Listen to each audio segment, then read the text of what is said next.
What's up guys, it's Maverick here with another episode of Akudama Drive. So, last episode was interesting to say the least. I did have a lot of problems with it. I mean, I'm not going to go further into detail here. Some of you guys think that a lot of the illogical things that I pointed out last episode might be explained further on down the line due to basically the reputation of some of the producers involved, right? Certainly I hope so. I do hope that some of my questions can be answered, such as like why the brother didn't just go directly with our main girl and with the sister onto the rocket and fly off and all that. But well, who knows? I mean, if they aren't going to properly explain things, then I always say if you want to go crazy, go full balls to the walls crazy, right? There's no half-assing it here. In any case, so we got this current situation where Ordinary Girl and the little sister are off on a rocket. Obviously, I don't think they're heading to the moon. It'll be kind of interesting to see where exactly they land, right? Are they going to try and see the situation outside of Japan, or are they going to be flying directly towards Kanto? That's also a possibility, right? And then we can start unveiling the secrets of what happened in the past, because somehow I think that the scale of everything that we've seen so far probably isn't just concentrated onto Kanto and Kansai, these two districts within Japan. It might be a more global kind of thing. So with that being said, let's just get into the episode. Alright, let's begin in 3, 2, 1, play.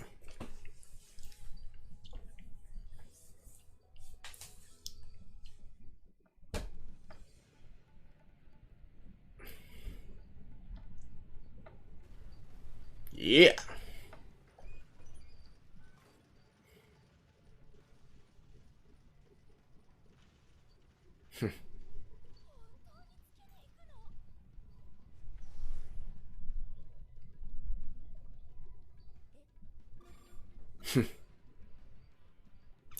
I guess they didn't fly up high enough to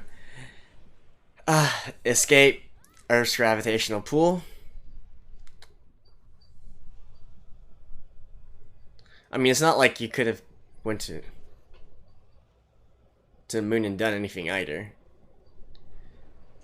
Okay, it looks like they're going to land directly back. They're gonna land directly back in Kansai. Yep. Ouchie. I mean, yeah, technically there's only 2 seats there, but it's not like they're exactly strapped in, right? So, Black Rain. Oh? Did they?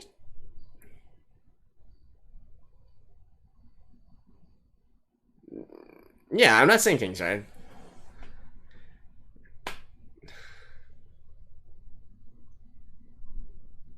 I mean, they have changed some of the visuals, or have they? Honestly, a lot of the times I just go over the opening like clockwork, so I haven't really been paying attention to all the specific scenes. But it seems to me that it changed a little bit, at least in the beginning portion. Or maybe I'm just talking completely out of my ass. Never mind. Because certainly this part is all the same.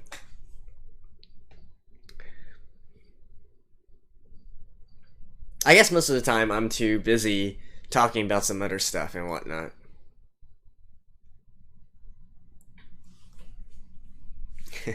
I really love that last move by Ordinary Girl. Ordinary Person. Actually, I think she's called Ordinary Person. Far North Kansai. So, never mind. They're still in Kansai. And you are lucky to be alive, girl.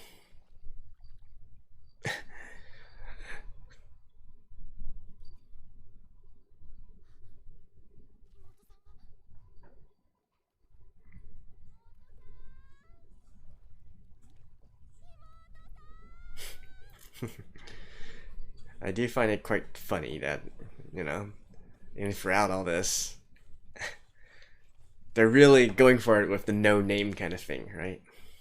Oop. I think she can probably heal though, right?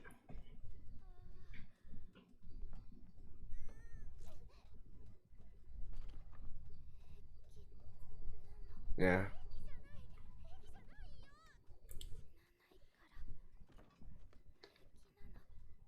But you still feel pain, right?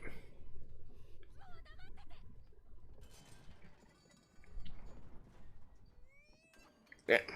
The power of using leverage.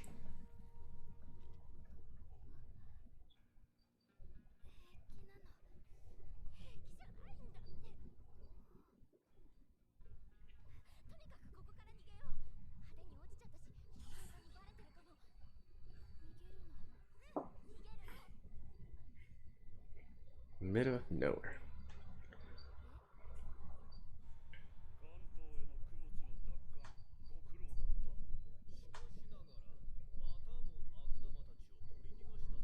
Oh?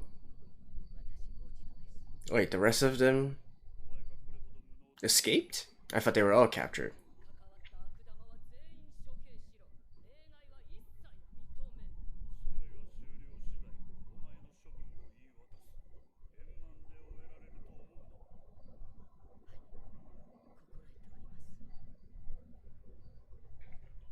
Yep.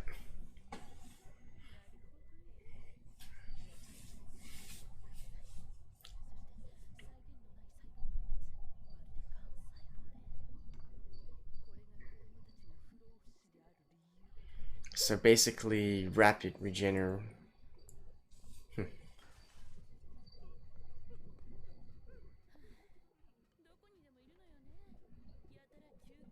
Wait, so... huh. So she basically...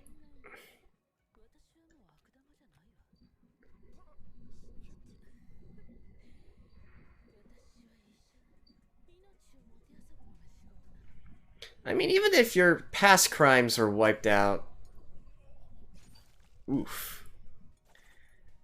If you start killing again, I'm pretty sure you're going to regain your Akudama status.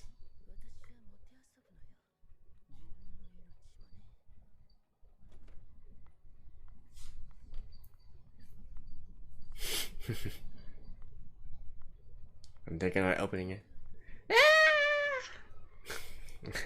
Of course.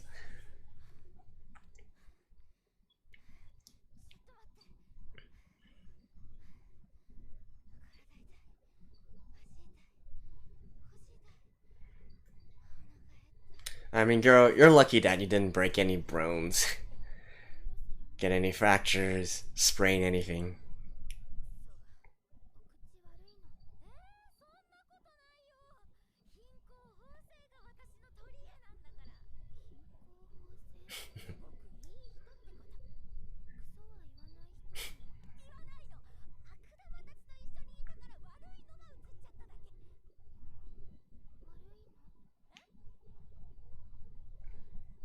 Wow.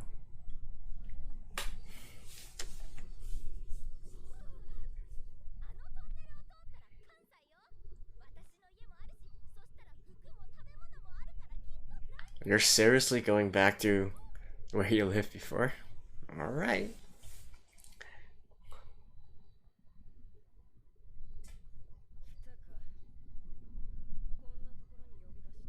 The girl? Oh.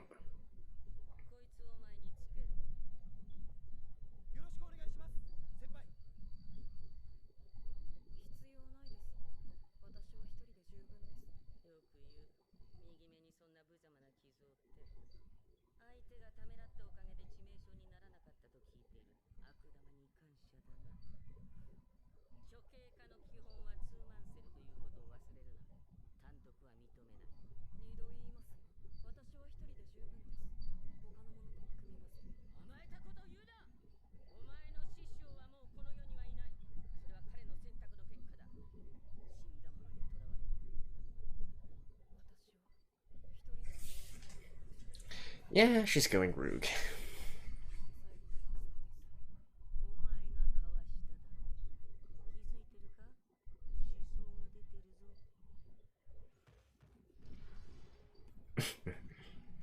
And yeah, She's literally just walking around on the streets. You do know that you're on the wanted posters.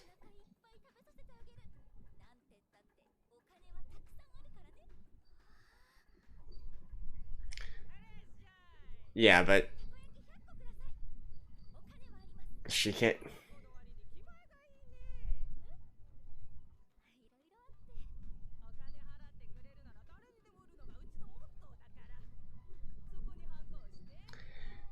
I would assume that it's... Yep.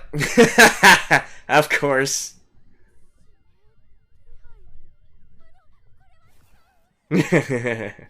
Run, girl, run! An S rank as well.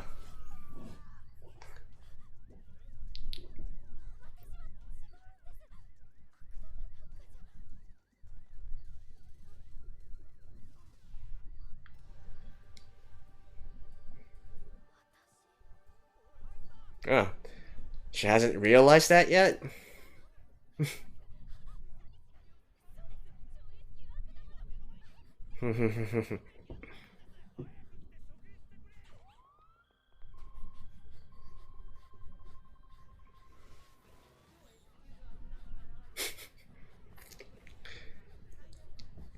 Let me guess. The courier is going to rescue her?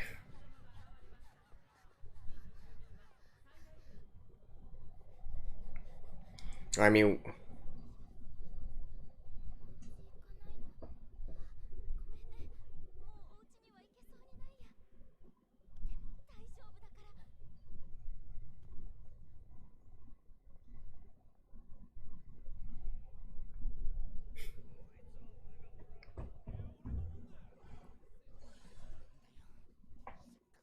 No. Never mind, it's the hood.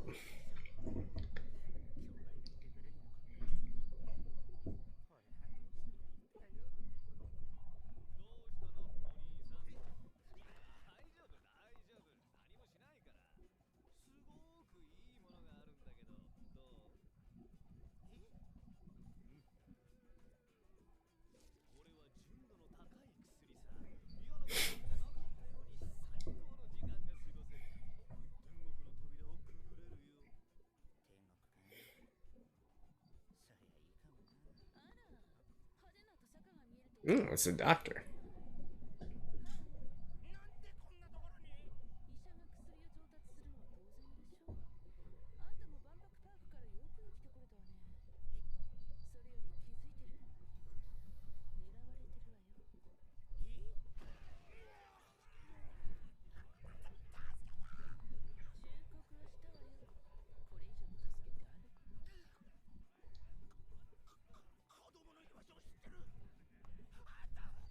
Oh, the brother managed to...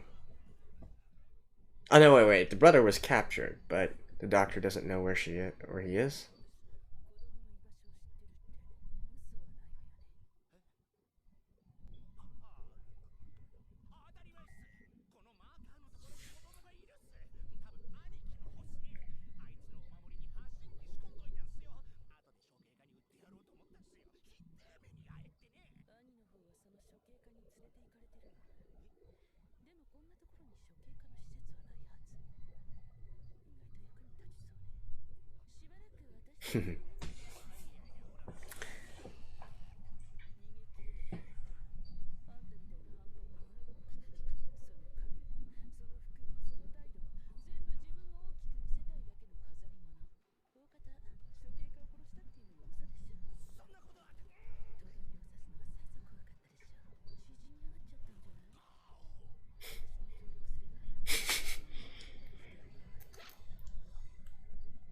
Right. Ah, here's the courier. So I guess they all escaped in the end. Only the brother was captured. Oh yeah, that kind of makes sense because at the end of the last episode, they were all focused on the rocket, right?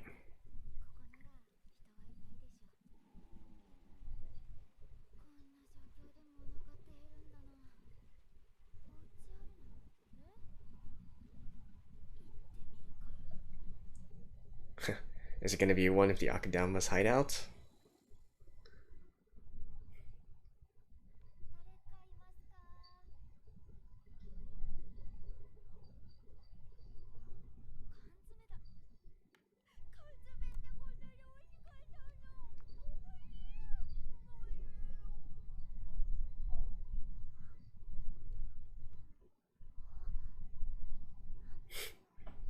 takoyaki.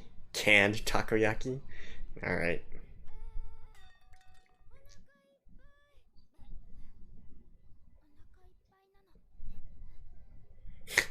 Are these two supposed to be like sisters now? You certainly got the same eyes.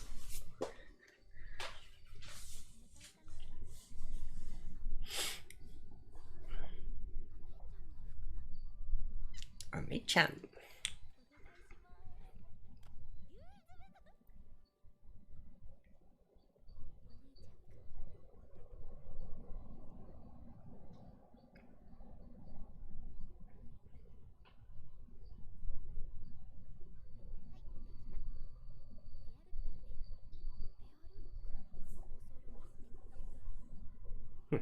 So it was just a simple abandoned facility?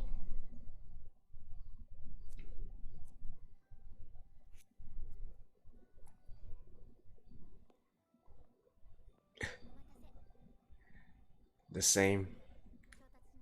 Oh, wait, wow. That's a huge. Wow!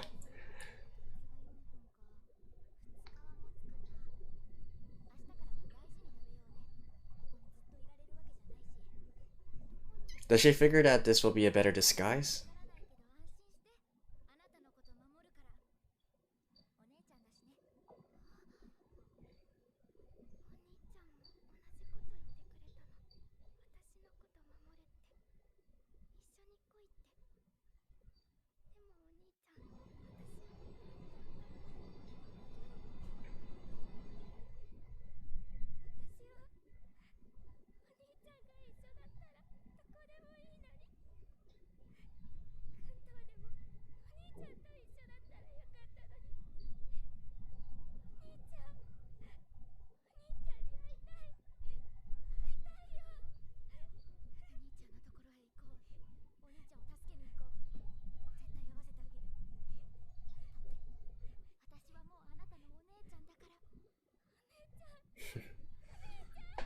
Yep.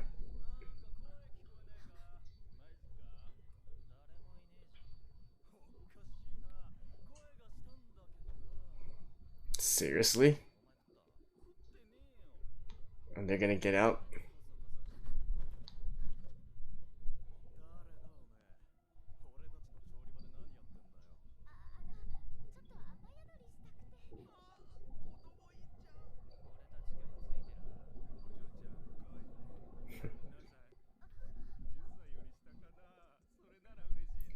Lolicon alert.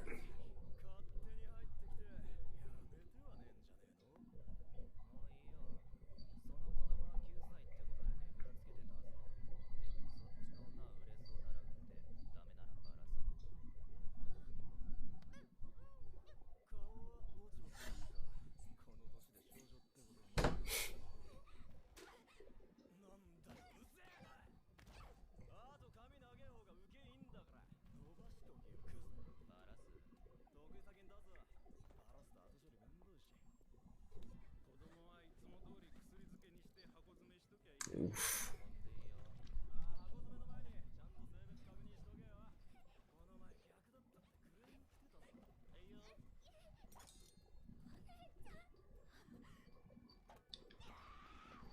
Oof. Oh, ouch. Holy shit.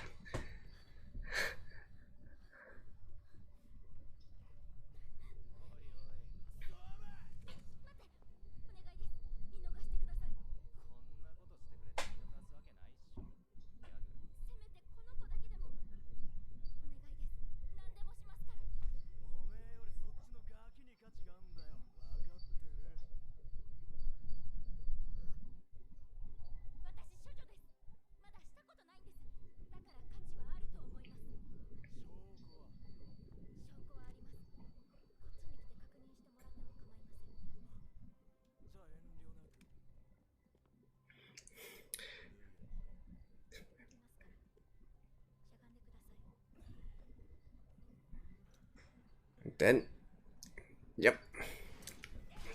Oh, holy sh! There's still one more though.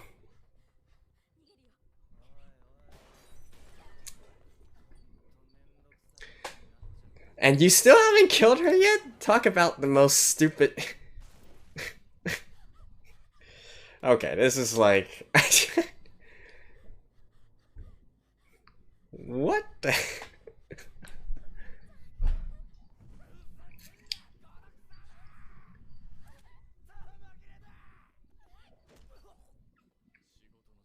Yep, it's the courier.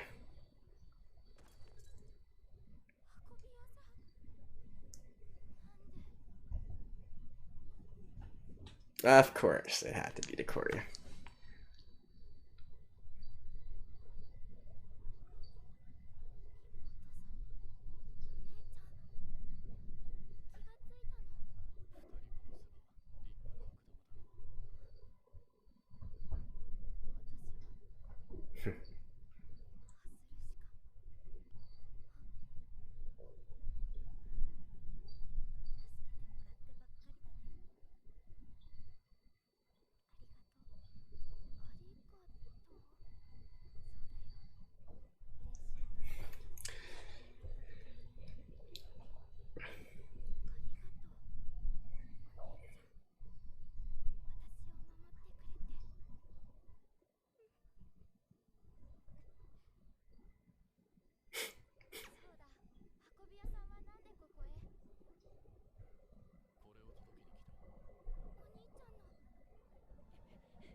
For what reason?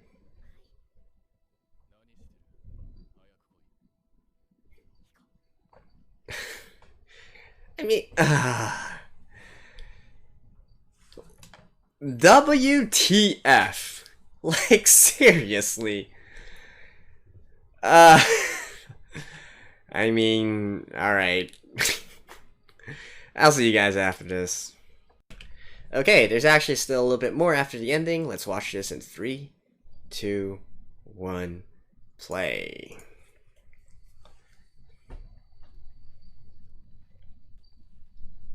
Oh, is this the cutthroat? Yep.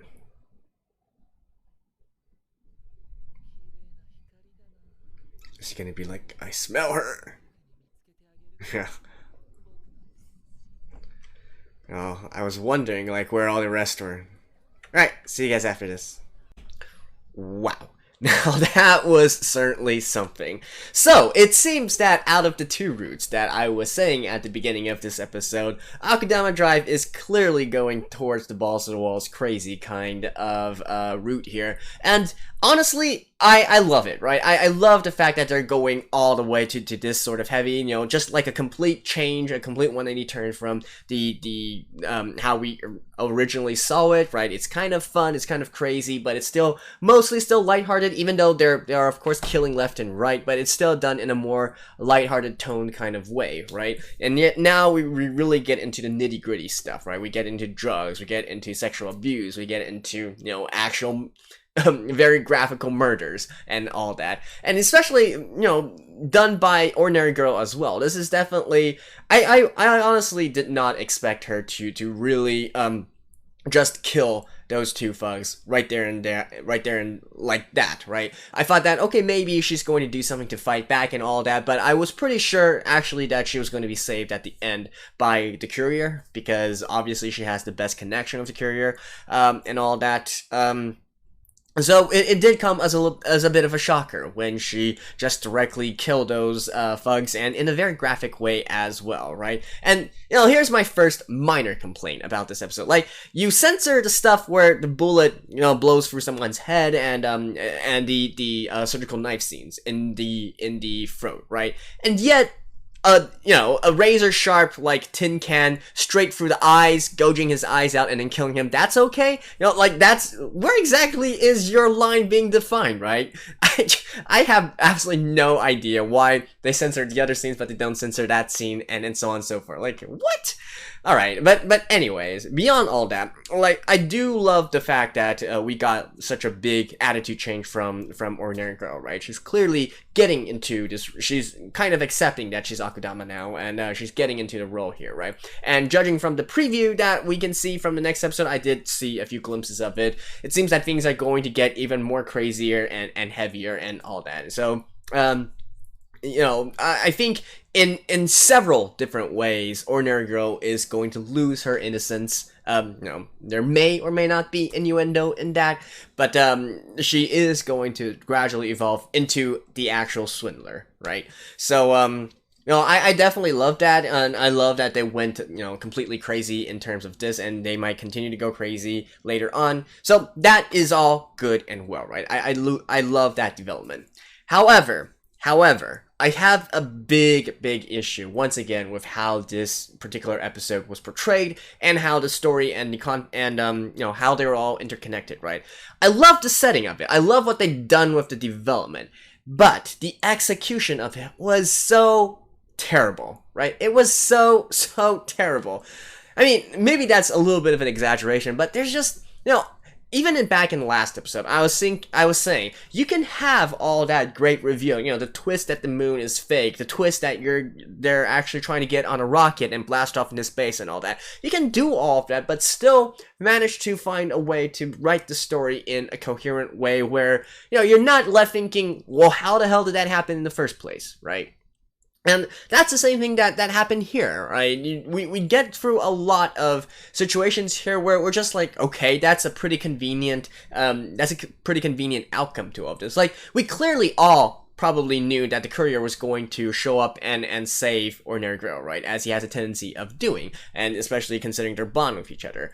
And yet, well, maybe So that one, that is something that I can kind of get, right? That he would show up and he has a perfect excuse, right? Because he needs to deliver the final request from the kid and all that.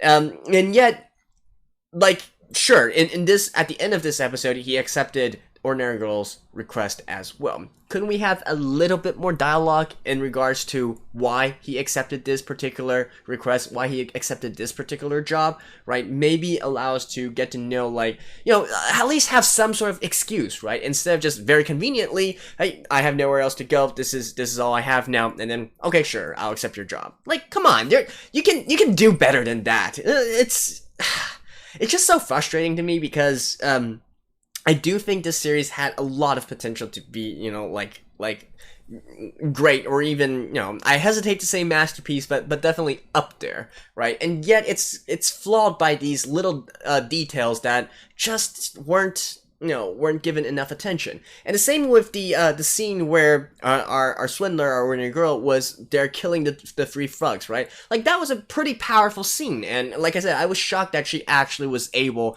to pull the trigger, literally and figuratively, and kill them, right? However, you could make it in such a way as to maybe not let the thugs seem so incompetent, right? Ordinary Girl is, at the end of the day, originally an ordinary girl, right? Like, okay, if she does have like a further backstory later on, and there's a larger twist in the end there, then maybe I will accept that. Okay, so this scene, there wasn't anything wrong with it. But come on, like, free grown guys, and then we already saw her kill one gun, and then the other guys are like, yeah, sure, we're not going to kill you or restrain you or anything, just and I'll even get close to you, and you ask me to kneel, and I'll kneel down as well. And like, come on, like, how stupid can you be? Or the guy who literally had a gun pointed at her and yet did not even shoot her until she actually had a chance to fight back and whatnot. You could have made the scene much more believable, and you would have added to the impact as well, right? You know, the sort of hesitation maybe before before the girl actually decided to pull the trigger and whatnot. Like for instance, I'm not saying this is how it should be, but consider a situation like this, right? Where after she somehow dispatched of the first two guys, and then the third guy was like, "Oh, you're such a bitch" and whatnot, and then started shooting at her, right? And then maybe, you know, he was getting a little bit he was getting a little bit overexcited as well, and was shooting many bullets at the girl, and to the point where he ran out of bullets. And then ordinary girl, using that time, managed to get the gun out, right? You know, saw a gun right there, so dive for it while the other guy is still reloading, you know, and aiming at him, and then, you know, shaking her hands and all that, and then finally eventually pulling the trigger just as the other guy finished reloading or something. You know, kind of cliche, I know, but still, it's a much more believable situation than, hey, he literally has a gun trained on you, and you, as a normal person, you somehow get the gun, get up, aim at him, you know, at the head as well. That was a headshot, right? And then before he had a chance to shoot you, you shoot him in the head, boom, dead, right? Like, you can have that same sort of situation, but make it in a way that flows more logically, right? And enhances the scene, enhances the moral decision that she's making, instead of just, you know, for you know, just hand wave it away and say, oh yeah, she managed to kill them in the end, and then she actually missed one at the very end there, but hey, Courier was on the scene, so everything is okay, right? It's just, you know, you it's so easy, you know. This is like something I literally just thought up right on the spot right now. It's not that hard to really fulfill that scene or whatnot, and yet they couldn't make the effort to do that. I don't know. Like, how does making it, you know, how does making her killing those thugs in this way enhance the scene in any sort of way, right? I mean, certainly the shock is still there, but the shock, we already saw the shock from the very first kill, right? Where the girl literally took a tin can and stabbed it into somebody's eye and killed them right then and there, just like that, right? That scene in itself is already a shock and all that. You don't... And that thing, that time I was okay with it because she had the element of surprise, right? Certainly none of us, and certainly none of the thugs, thought that she had that kind of fight within her. But it's their reaction later on that really kind of killed the entire mood for me in terms of the tense situation and whatnot, because basically they were acting like a bunch of retards. That's basically it. That's all I can say, right? And the rest, well, you know, I feel like some things are kind of also kind of you know, I guess it's kind of towing the line. Like, for instance, when the girl went back into the city and somehow nobody recognized her at that point. I guess, though, maybe at that point she was all dirty and all that. So maybe we can kind of write it off as, okay, people can recognize her because she was all dirty, and so they couldn't, you know, they didn't know it was actually this S-grade Akudama, right? But then later on, while she was already in the city, somehow she manages to evade all the onlookers and whatnot, and all the police as well, you know, being literally an untrained girl, you know, just an ordinary girl, an everyday girl, and somehow managing to do all this evasion work and all that. Yeah. Again, if it actually does turn out that she has a much more deeper background than what we are shown here, then I take back all I say, right, in regards to these few scenes. And in fact, I'm kind of hoping that that's the case now, because otherwise, you know, to me, this would be a case of a really regrettable failed execution on what was, you know, going to be a great twist, and, you know, a great changing of pace, and a great evolution, I guess you could say, of the series, you know, through the midway point into something else entirely. I do like this sort of transition. I do like this sort of gap shock, if you will.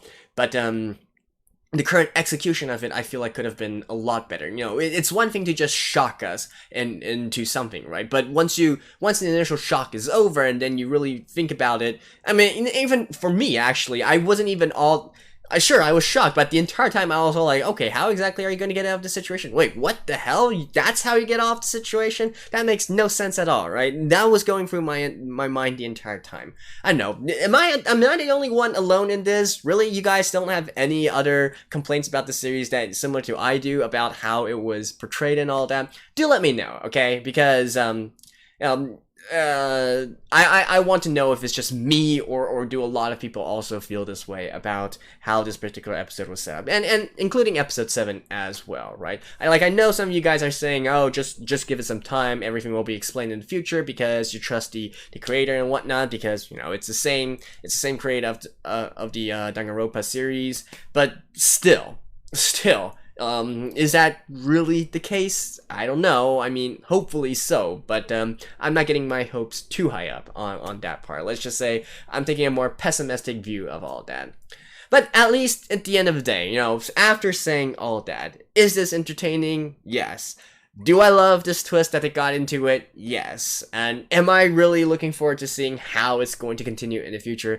Absolutely yes as well. So, at the end of the day, it's really, this is more of a, this could have been a 9 instead of 8, or a 10 instead of a 9. It's that kind of situation. I want to push it even further up because, it's, the core concept of it is fun, it's good, it's entertaining, it's just, lacking some attention to detail that I feel is really going to make it from good to great, or from great to masterpiece, right? So, anyways, that's it for episode 8 of Akudama Drive. I don't really think, at this point, I don't think anybody can predict what's going to happen in the future. So, let's just wait and see, shall we? Alright, guys, thank you, and I'll see you guys next week as well. Bye-bye.